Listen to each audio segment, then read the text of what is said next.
और अपनी ज़िंदगी में मस्त होंगे। मैं भी आपकी सपोर्ट से एकदम मस्त हूँ। तो दोस्तों, इस टाइम में हॉरर स्टोरी सबसे ज़्यादा चर्चित है। यह टर्म आज के भारतीय युवा युग में बेहद चर्चित है। समाज में हर शख्स की एक कहानी होती है, ठीक उसी प्रकार भूतों की भी कहानी होती है। हालांकि कुछ मनुष्य इन भूतों पर यकीन करते हैं और कुछ भी नहीं करते हैं, क्योंकि समाज में हर प्रकार के व्यक्ति होते हैं। कुछ मानने वाले होते हैं, कुछ ना मानने वाले भी होते हैं। दोनों प्रकार के पर्सन मिलते हैं और ये एक स्टोरी रियल हॉरर स्टोरी है जो दो दोस्तों के बीच की है। इस युग में हर कोई सक्सेस होना चाहता है, तो हर कोई चाहता है कि भाई मैं अपने दोस्त के साथ मिलकर कोई ये चीज़ करूं या वो करूं, सपोर्ट। क्योंकि दोस्त इस टाइम में युवा ये सोचता है कि दोस्त ही हमारा सब कुछ है, क्योंकि वो दोस्त को बहुत ऊंचे पायदान से लेके देखता है। और ये कहानी भी ऐसे दो दोस्तों पर है जो बहुत अच्छे दोस्त थे और उन्होंने मिलकर एक बहुत बड़ी कंपनी बनाई और एक स्टार्टअप शुरू किया। तो ये कहानी एक विक्रम रघुवंशी नाम के लड़के पर है, जो उसके साथ एक इतनी भयानक घटना घटी जिसने न केवल विक्रम की जिंदगी बल्कि उसे पागल कर दिया। यह घटना आज से करीबन 3 या 4 साल पुरानी है। तो दो दोस्त थे, विक्रम और साहिल। तो दोनों ने मिलकर एक खिलौने की फैक्ट्री खोली। दोनों खुद एक बहुत अच्छे इंजीनियर थे और दोनों को बच्चों से भी बहुत ज़्यादा लगाव था। तो उन्होंने सोचा कि हम आधुनिक तकनीक के बहुत अच्छे खिलौने बनाएं और वो दोनों आगे चलकर बहुत अच्छी तकनीक के खिलौने बनाने में माहिर हो गए और बहुत ज़्यादा चर्चित हो गए। इन दो दोस्तों की वही कंपनी है जिन्होंने इंडिया का पहला रिमोट कंट्रोल हेलीकॉप्टर इन्होंने ही बनाया था। इस वक्त कंपनी में मीडिया की जमावड़े की तैयारियां चरम पर थीं। कारण ये था कि विक्रम और साहिल ने अपनी कंपनी में तरह तरह के अच्छे से अच्छे खिलौनों का आविष्कार किया था। उन्होंने एक बहुत ही खास खिलौना तैयार किया था। इस खिलौने में एक खासियत थी कि यह एकमात्र खिलौना नहीं था, बल्कि बच्चों को लुभाने का एक जरिया था। यह खिलौना बच्चों से बात कर सकता था, उनके साथ खेल सकता था। बच्चे के सभी जवाब उस खिलौने में टेप कर कर वो रखते थे। जैसे आप कहें तो इसे एक छोटा रोबोट भी बोल सकते हैं। अच्छे खिलौने वो बनाते थे दोनों। ये खिलौना बच्चों से बात कर सकता था और उनके साथ खेल सकता था। यह खिलौना बच्चों के साथ वो सभी कार्य कर सकता था जो बच्चे अपने दोस्तों के साथ करना चाहते हैं, अर्थात उनके साथ खेलना चाहते हैं और उनसे अच्छी अच्छी बातें करना चाहते हैं। कुछ दिनों बाद विक्रम ने अमेरिका की एक खिलौने की बहुत बड़ी कंपनी से कॉन्टेक्ट किया और विक्रम ने अमेरिका की कंपनी को अपने इस खिलौने के पेटेंट ऑनलाइन बेच दिए और ये बात उसने अपने दोस्त साहिल को नहीं बताई। तो अगले ही दिन जब साहिल और विक्रम मीडिया के सामने इस खिलौने की खूबियों के बारे में बता ही रहे थे, इंटरव्यू का लाइव इवेंट पूरे देश और विदेश में हो रहा था। भारतीय समय के अनुसार शाम को करीब 6 बजे के समथिंग उसी वक्त अमेरिका की कंपनी से उनके ऑफिस पर एक कॉल आती है। वो कंपनी वाले विक्रम और साहिल पर उस खिलौने के पेटेंट चोरी करने का आरोप लगाते हैं और अमेरिका की कंपनी कहती है कि ये टॉयज के जो पेटेंट हैं वो हमारी कंपनी के हैं और इन्हें हमारी कंपनी के इंजीनियर ने बनाया है। ऐसा कंपनी उन दोनों पर आरोप लगाती है। वही साहिल को इस बात पर बहुत बुरा असर पड़ता है, क्योंकि वो सोचता है कि भाई हमने इस खिलौने को बनाने के लिए इतनी सारी मेहनत लगा दी, इतनी आधी लाइफ बर्बाद कर दी जिस खिलौने के लिए। वो देखता है कि वो कंपनी उन पर गलत आरोप लगा रही है। वो भले ही पेशे से इंजीनियर था और वह इस बात को सहन नहीं कर सकता था कोई उस पर गलत आरोप लगा रहा है। तो साहिल घर जाकर सुसाइड कर लेता है कुछ दिनों के बाद। अब खिलौने की कंपनी पूरी विक्रम की हो गई थी और उसकी सारी संपत्ति साहिल के मरने के बाद। और अब साहिल को मरे भी 1 से 2 साल हो चुके थे। विक्रम भी आर्थिक रूप से काफी मजबूत हो चुका था, क्योंकि वो जो कंपनी थी वो बहुत ही बड़ी कंपनी थी। विक्रम उसका अकेला मालिक था। उसकी शादी भी हो चुकी थी और उसे एक बच्चा भी था और उसने साहिल के हिस्से का भुगतान भरने से मना भी कर दिया कि मैं उसका हिस्सा नहीं दूंगा।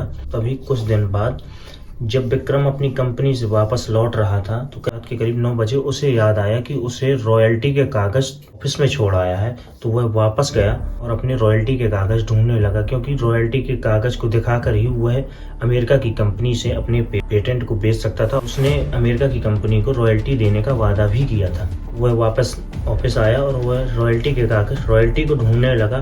तक काफी ज्यादा टाइम हो गया था, तो ऑफिस के सारे वर्कर जा चुके थे। उसे ऑफिस में रॉयल्टी ढूंढने में काफ़ी ज़्यादा टाइम लग गया। वह हर जगह रॉयल्टी को ढूंढ रहा था, कभी टेबल में, कभी इस साइड, कभी उस साइड, कभी कंप्यूटर में, कभी कंप्यूटर की टेबल पर ढूंढता, लेकिन उसे हर जगह निराशा मिली। लेकिन उसने रॉयल्टी को ढूंढने के लिए हर दिन ऑफिस के बाद उन कागज़ों को ढूंढने का बहुत प्रयास किया, तो हर तरीके से उसे मात ही मिली और वो कागज़ उसे नहीं मिले। इसके बाद वह लगातार डिप्रेशन का शिकार होने लगा। अब अमेरिका की कंपनी भी उसकी रॉयल्टी पर ब्रेक लगाने में सक्षम थी, क्योंकि उस कंपनी का नियम था कि हर 3 साल के बाद उस कंपनी को रॉयल्टी के कागज़ दिखाने होंगे। ऐसा उसने एग्रीमेंट करवाया था उन कुछ पेपरों पर।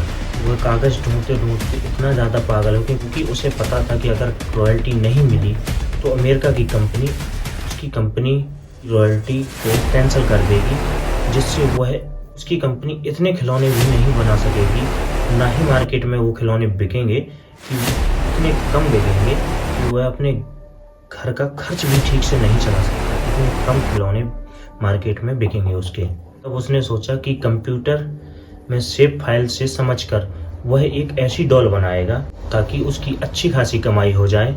3 महीने में उसने घर न जाने का फैसला लिया और लगातार उस डॉल पर काम किया और अपने कर्मचारियों को भी पूरे प्रेशर के साथ उस डॉल को बनाने में लगा दिया।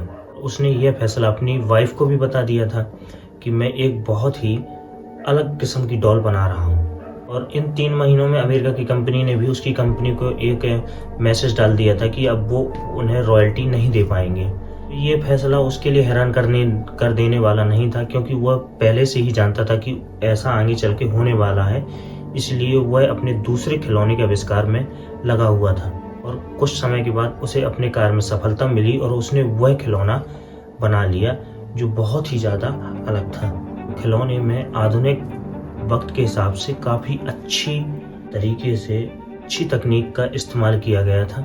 और तब उस खिलौने पर विक्रम ने परीक्षण किया और अपना परीक्षण सफल होने के बाद विक्रम बहुत खुश था, क्योंकि उसे लगता था कि उसकी कंपनी अब बहुत ही ज़्यादा ग्रो करने वाली है। इतने महीने की मेहनत करने के बाद विक्रम जब अपने घर जा रहा था तो काफ़ी 3 से 4 महीने हो गए थे, तो विक्रम का बच्चा भी घर पर अपने पापा का बहुत बेसब्री से इंतज़ार कर रहा था।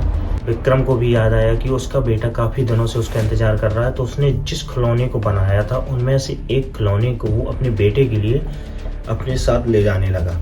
और विक्रम अपने घर के लिए निकल गया और रास्ते में सोचता रहा कि इस खिलौने से अब उसकी ज़िंदगी सुधर जाएगी और वह फिर से अपनी पत्नी और बच्चे के साथ खुशहाल जीवन जीने लगेगा। लेकिन उसे क्या मालूम था, वह खिलौना वर्तमान में एक बुरे लम्हे का सबसे बड़ा आगाज है। जैसे ही विक्रम खिलौने को लेकर अपनी गाड़ी में बैठा, उसके साथ अजीब घटनाएं घटने लगी। उसकी गाड़ी का एकदम से पूरा पेट्रोल ख़त्म हो गया, गाड़ी बंद हो गई, स्टार्ट नहीं हो पा रही थी, गाड़ी के सारे डोर लॉक हो गए।